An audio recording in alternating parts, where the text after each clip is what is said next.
Dootha media, power of news.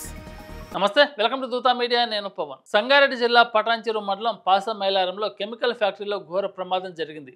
ఫ్యాక్టరీలో ఉన్న reactor ఒక్కసారిగా పేలిపోవడంతో భారీ అగ్ని ప్రమాదం సంభవించింది. ఈ ఘటనలో 8 మంది కార్మికులు సజీవ దహనమయ్యారు. మరో 15 మందికి పైగా తీవ్రంగా గాయపడ్డారు. పేలుడు జరిగిన సమయంలో ఫ్యాక్టరీలో దాదాపు 150 మంది కార్మికులు పనిచేస్తున్నారు.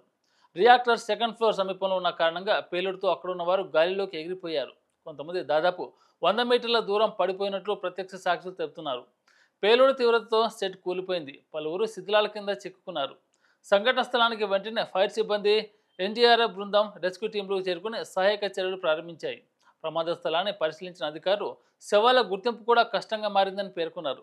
గాయపడిన వారిని వెంటనే సమీప ఆసుపత్రికి తరలించి అత్యవసర వైద్యం అందిస్తున్నారు. అయితే కొంతమంది పరిస్థితి విషమంగా ఉందని వైద్యులు చెబుతున్నారు.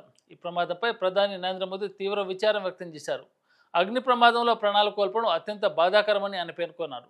మృతుల కుటుంబాలకు తన ప్రగాఢ సంతాపాన్ని తెలియజేశారు. మృతుల కుటుంబాలకు ప్రధాని సహాయ నిధి PMNRF నుండి ఒక్కొక్కరికి 2 లక్షలు, క్షతగాత్రులకు 50,000 చొప్పున ఎక్స్గ్రేషియా ప్రకటించినట్లు ప్రధానమంత్రి కార్యాలయం వెల్లడించింది.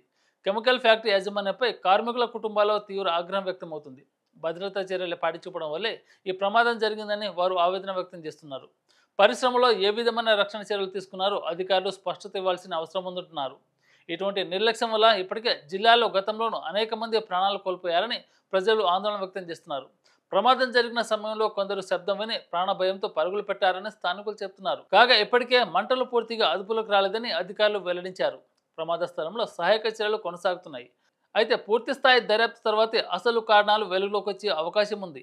For more updates, please subscribe Dootha media.